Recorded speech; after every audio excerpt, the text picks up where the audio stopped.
Firstly, thank you so much for joining us. But we can just start with a short preview of the match. What can we expect? Of course, it's a two-legged semi-final. What sort of approach do you go in with, knowing that you're playing at home in the first leg? Thank you. Thank you very much. Good afternoon to all of you. I think that as much as it's a two-leg qualification, obviously we understand that it's always difficult to play away with golden arrows. Last year it was one of our most tough matches and one of our most painful defeats for the PSL Championship. It was a special day with a lot of rain,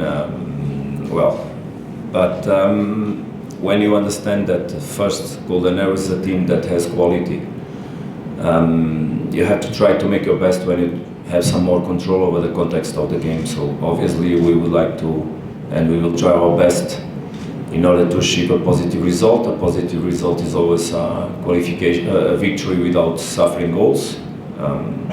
And that's obviously the care that we need to have, but also we are not a team that usually has capacity to wait for to see what the game is going to give. So we need to go for it, pick the responsibility of the game like if you were playing a normal game, and obviously, as always, try to control the capacity that Golden Arrows has in terms of aggressiveness from counterattacks, as we saw, for example, on the previous qualifying round when they played Kaizer Chiefs, where from a medium to low block they had no issues to aggress when they had the chances to aggress and to win the ball.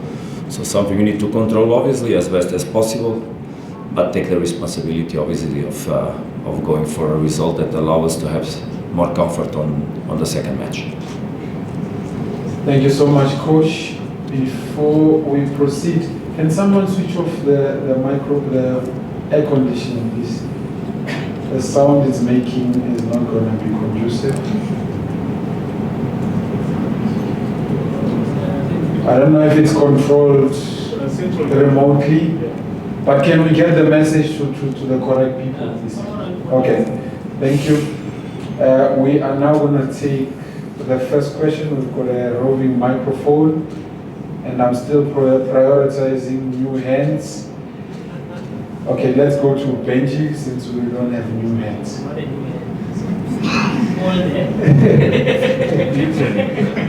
Yeah, Coach, they are saying it's literally an old hand with an old age.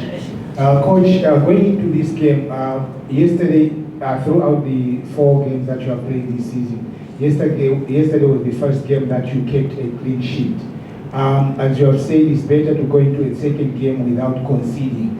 How are you going to work on your defense? Because we know there are some injuries with your defense. Thank you very much. First of all, it was not me that kept the clean sheet. It was the team that played. I'm just one of the one that organizes things, but I don't play football. I think it's clear that you understood the way we suffered goals especially on the first 2 matches. Most of them came from set pieces. One of them was a clear offside. So we are not really worried about that because in those 2 matches we conceded 2 shots on target. So it was 2 goals out of 2 shots. What is important is that we can control obviously the rivals on our box, limit them, and then obviously know very well how to cope with the situations that may appear. Regarding the injuries, obviously it's a big loss when you lose probably one of the best African player on the position of right back. But and I can also tell you, because I just spoke with the doctor a few minutes ago, that it's confirmed a total rupture of the Achilles tendon from Mudau, and a period up to 6 months, no less, of stop. He will be surgered on the next Monday and start the recovery process from there. Unfortunately, these things happen in football. We don't control. We have to deal with the context, and we will do it in the best way. Important to also understand that we have on that position also one of the best right backs on on the country, as Tapelo Morena was also an international player for Bafana Bafana, and we also have Zuko, that is also an international player for Bafana Bafana. So for the moment, the trust goes on them. The rest is also important to understand that as much as players make a team, the team makes also the results, and we have to defend any moment as a team. Most of our defensive process relies on the defensive transition. The moment we lose the ball, how we limit the progression of the opponents, how we don't allow the opponents to arrive in our defensive part of the pitch or enter the box. You know, and you know that is one of the qualities that this team of Mamelodi Sundowns has. Obviously, that deal with quick players implies also speed, implies good positioning, implies contention on the progression and cover on the player that progress. So there's also tactical behaviors that we need to obviously understand. We need to protect the space in our back in the moment we lose the ball. Something, for example, we did very bad on the goal that we suffered against Chiefs, where we lost the ball in the middle, and instead of closing the center, we went out to press the ball, just had stayed in the position, and we would control the spaces and there would be no danger. So those small mistakes obviously sometimes are highly penalized. We just need to continue to work on them, inform the players about what the behaviors, or remember them about the behaviors that have been giving us a lot of stability. And obviously fight as hard as possible and show character in the moment we lose the ball, so that we can aggress the opponent, not allow progression, or eventually, if it happens, drop numbers so that we can control any kind of situation inside our box. Thank you, Coach. A new hand, Mr. Ntwagai. Hi, Coach. Good afternoon, Coach. Daniel, I'm a freelance journalist. Coach, I think the conversation can't go without mentioning your new player, Skwishi. The fans love him, and obviously as his coach, you've got a lot to do in terms of guiding him, you know, how he's gelling well with the team. What more can you tell us about this phenomenon? And, you know, for the fact that he's a fan favorite, how do you handle that kind of a situation? Because people are expecting, you know, they are yearning for some more. I think you are speaking about Sienda, correct? Yes, yeah. Because I didn't understand the name you gave to him. No, really, but I imagine then by your context of the question. Look, our job as coaches is obviously to create conditions for the players to be consistent. Sianda is a player that has already played many PSL matches. I remember last year, for example, we had also a lot of excitement around Mabena, and we even aligned him in the beginning of the season in several matches. But then it was a little bit lack of consistency from him, and we had to go for another round. And he will promote him still in the future for sure. But we have to make another step. So the level of readiness of a player obviously speaks a lot about how many chances he will continue to have. I think it was very important that obviously Sundowns could get Sianda. For the group, he's a player that we have a lot of expectations. I think I was already very clear in the moments I spoke about him, how was the pre-season from him. He got injured, I can repeat, after 1 week and a few days more of training sessions. And he didn't train until 1 week before the first match that he played, that was in Chiefs. So his match readiness is still developing. His understanding of the team is still developing. Of course, that offensively, he's that magic that everybody sees. But for example, defensively, he has a lot of inconsistencies and a lot of things to develop. But we are also excited as everybody on him. We want to get that energy and take profit from it as much as possible. But we know that to develop a player for long term, for both the Sundowns and the country, we need to work a lot on him, and he is willing to do it because he's very excited to be with us. So we are very happy. Obviously, we have also a lot of competition in those positions. But he's a player that has creativity that can sometimes help the coaches to deblock the teams that are narrow, tight, closing spaces, and in the moment the teams get tired, or to create tiredness on the teams, those players are very important, because you cannot obviously lose 1 centimeter on him, because he's in short spaces, he's very unpredictable. So, happy from our side, but as a young player that he is, we also need to create the proper emotional and psychological environment. And it's important that you, the media, and also the fans understand how to relate with these players.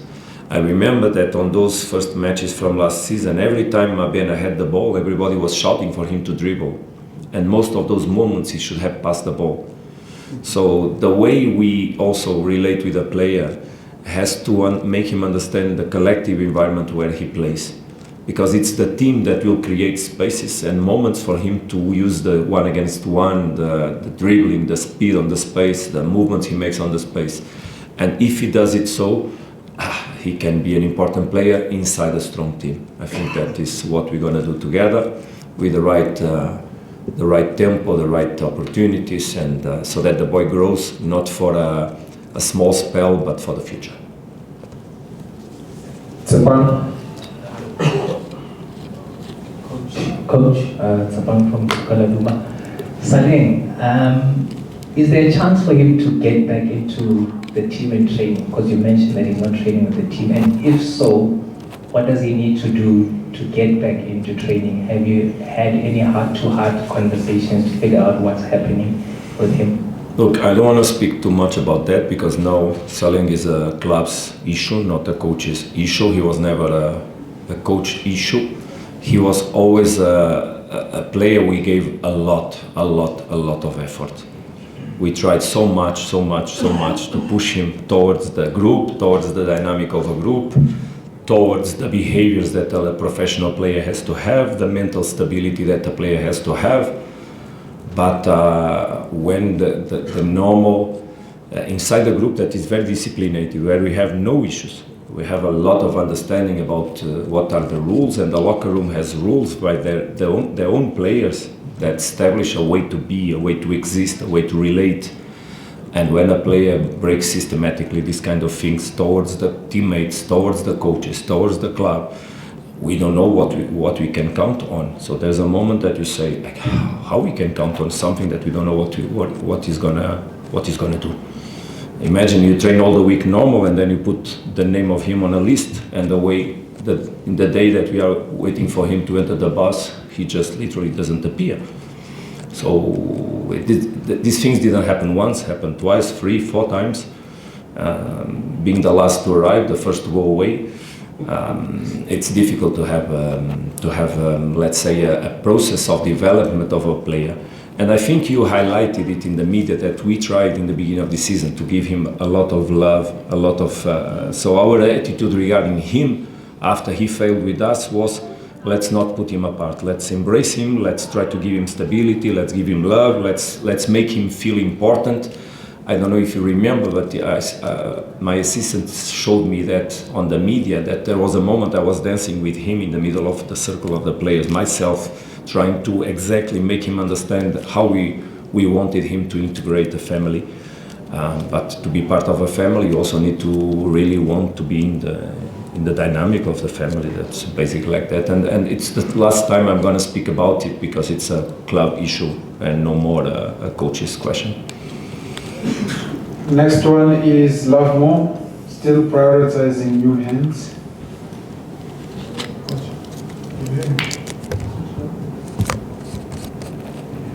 Love More, I'm sorry, can you just stand up so coach can see you, because you are a bit further and there are cameras. Coach, the MTN has not been a popular trophy for Sundowns. Sundowns has only won this trophy once in the last 18 years.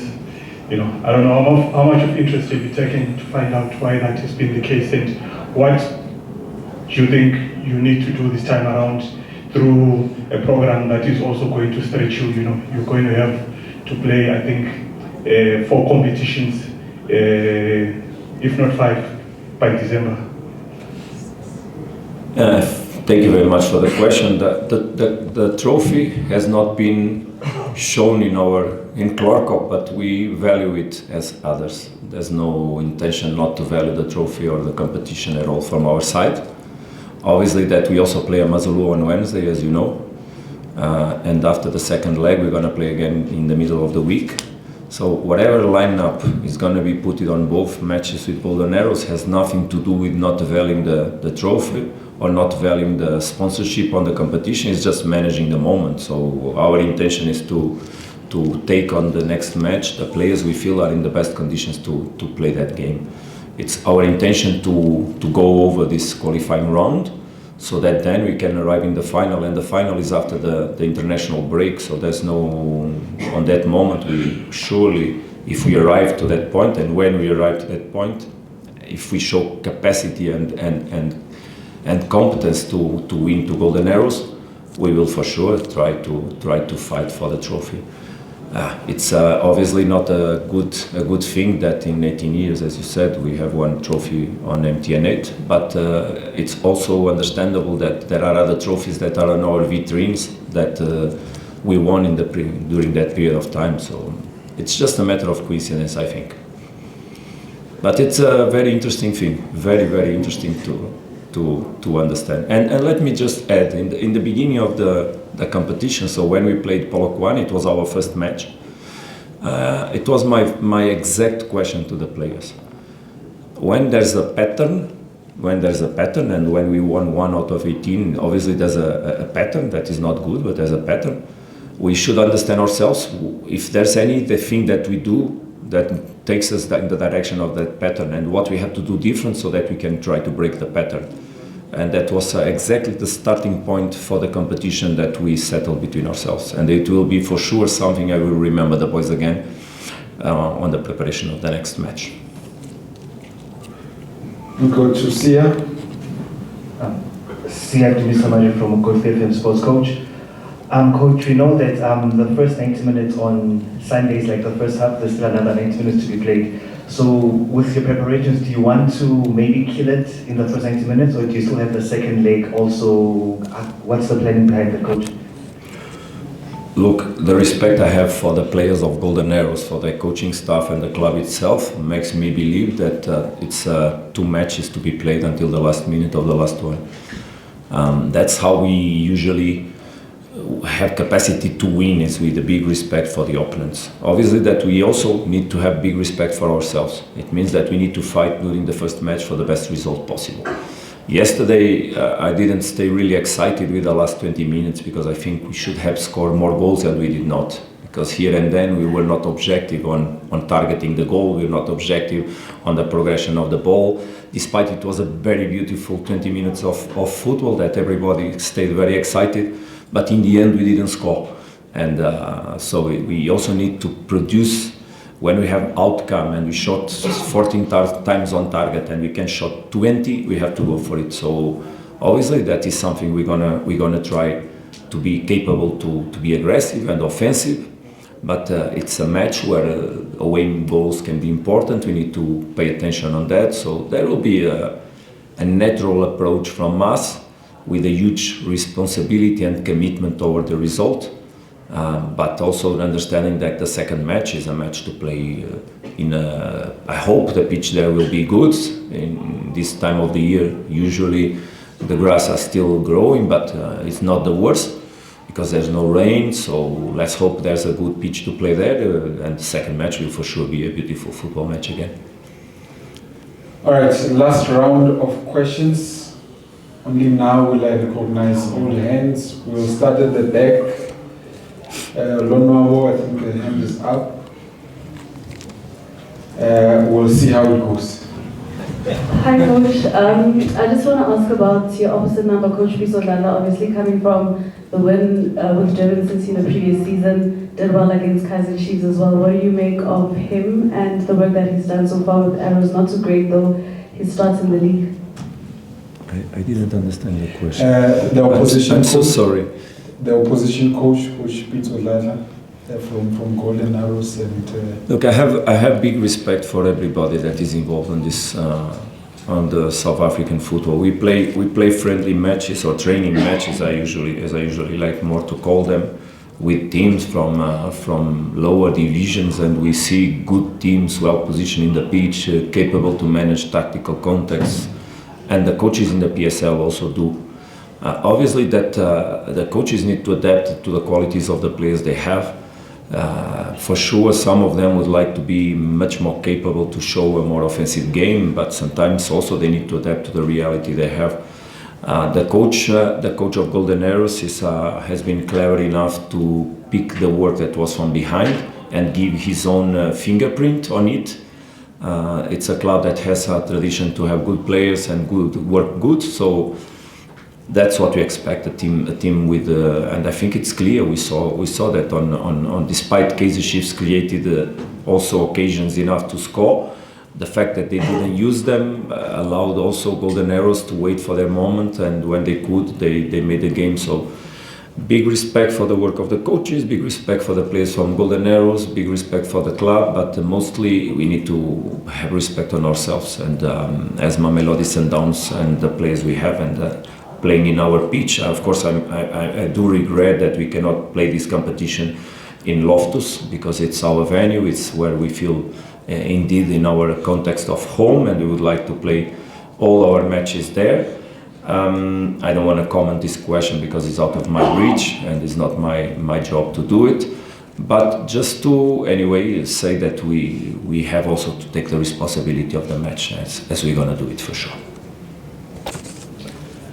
All right, so we're gonna take the last two, and this will be, so I want hands for questions regarding this match and the MTN8 specifically. So don't raise your hand if it's not about that. Okay, Temba is confident, let's go to him. MTN8, Mamelodi Sundowns against Golden Arrows. Matters affect. While you think about it, let's go to Temba. I'll give you a chance to think about it. Oh, I speak so much with these guys. One of these days we have coffee at my house. Huh? Oh. Yesterday night, 2 days ago, tomorrow, after tomorrow. Mine is an MTN question, but it's off the pitch, coach. MTN, just like the league normally does with all of their sponsors, NetBank, they give away sporting equipment and all of that is one of the league properties. But MTN has got goals for charity. Sundowns is a giving team.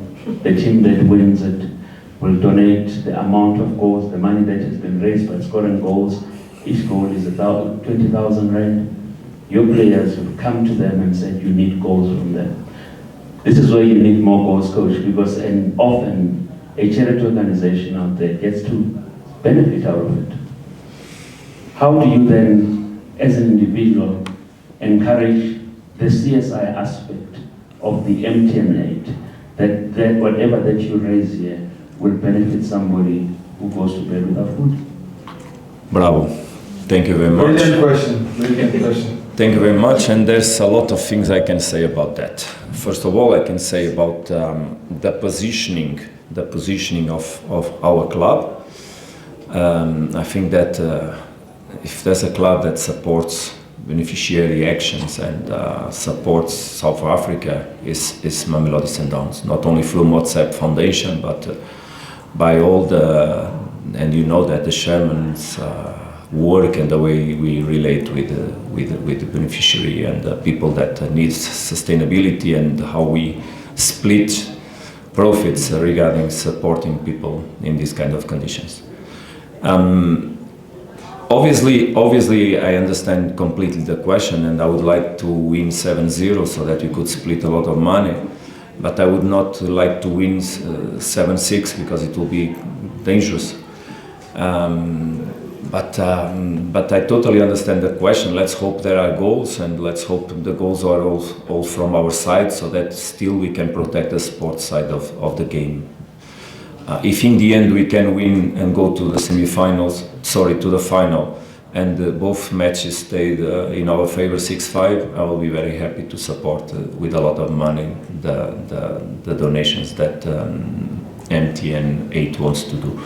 Regarding myself, I also know the country where I live, and people that give usually they don't need to speak about what they do. So I'll keep a little bit private, whatever is personal.